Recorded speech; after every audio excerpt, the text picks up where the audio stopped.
I will be talking about how to determine the solutions for a system of equations. My name is Kayla Hess and this is SOL Algebra 2.5a.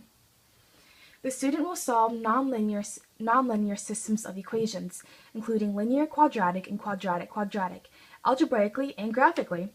Graphing calculators will be used as a tool to visualize graphs and predict the number of solutions. Now imagine, you're about to take your SOL test and you are very nervous.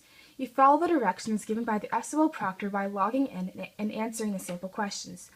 You just answered the last simple question and are on your way to starting the test. Finally, you click the next button and the test has begun.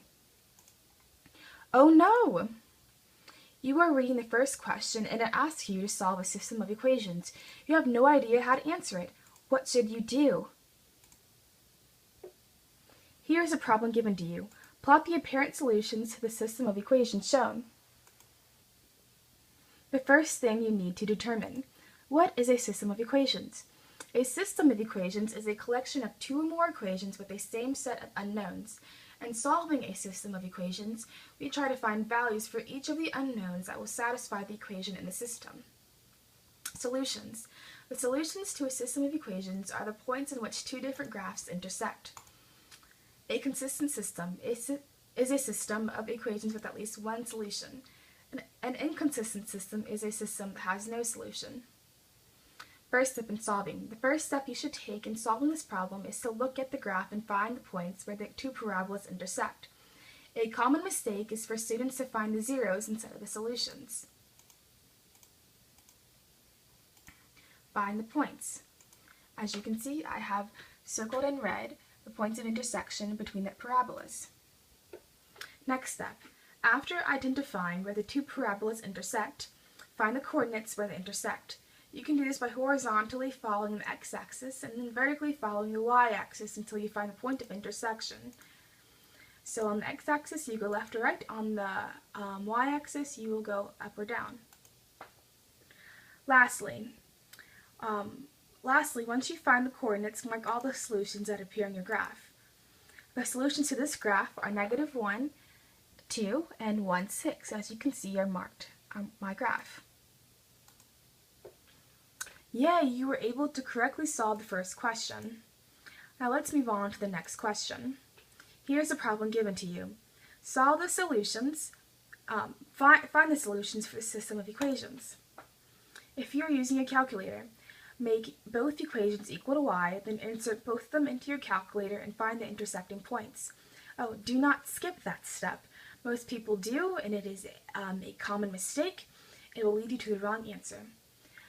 So as you can see, I have made each of these equations equal to y.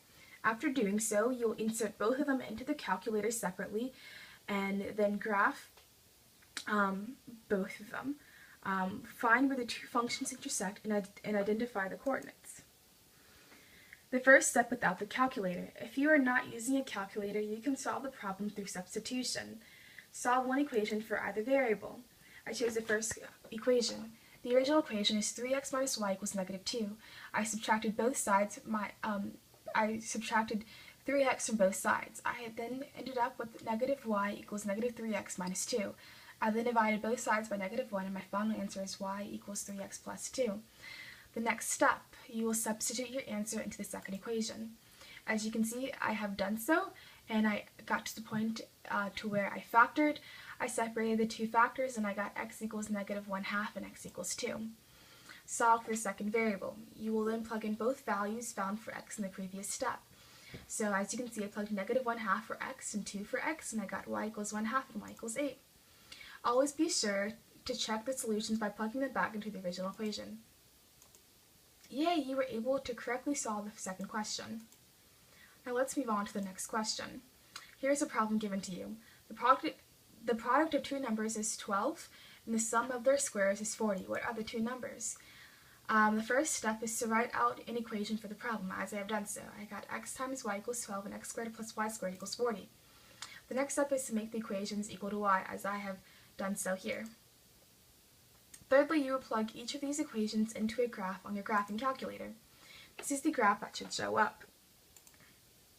Fourth step. The next step you should take in solving this problem is to look at the graph and find the points where the two parabolas intersect across. As you can see, I have done so. Then you will find all the coordinates of where the functions intersect. As you can see, they intersect at 2, 6, 6, 2, -6, -2, and -2, -6. As you can see, the coordinates are written below. Solving nonlinear systems of equations aren't as hard as you might think. As long as you remember the steps in solving the equations and remain focused, you should do great on your Algebra 2 SOL on the System of Equations section. Good luck! Now I have written a song to help you in solving systems of equations. Systems of equations, 2 ways to solve them. You can first try to graph them. Graph the equations on a coordinate plane. Make sure the graphs don't go astray. Points of intersection are the solution. And that's it, no need for distribution. Systems of equations, 2 ways to solve them. You'll like the next one, it's substitution. You can solve for y in the terms of x. Plug it in the other equation that's next. Then just solve the rest at your very, very best and you'll be ready for your algebra test. Good luck!